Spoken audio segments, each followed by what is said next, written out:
Hi guys, Patrick from Santa Barbara English. Okay, so I've finished introducing my textbook and the 5 areas that my lessons are in.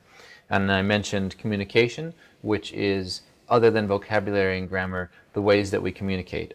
We use phrases and noises and gestures and body language. I mentioned listening, so there's a big difference between how a sentence is written in English and how the sentence is spoken in English by a native speaker.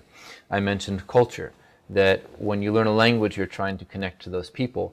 So it's very important to understand their culture, their history, their fashion, their sense of humor.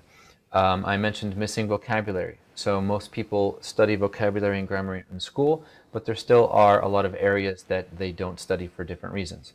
And lastly, I mentioned daily life English. So the English that you need for different situations in your daily life, at a school, at a bar, at a restaurant, in a supermarket.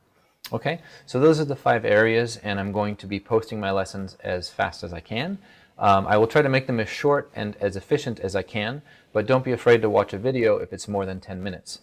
I wanted to introduce the 5 areas of the book to give people an idea of what they will be studying, and this way, if you are studying English now, you can start thinking about these things and start paying attention to these things in your school or with your teacher. So start noticing communication styles, start learning about culture and watching TV, and start thinking about English as something more than just vocabulary and grammar and just memorizing words and memorizing sentences.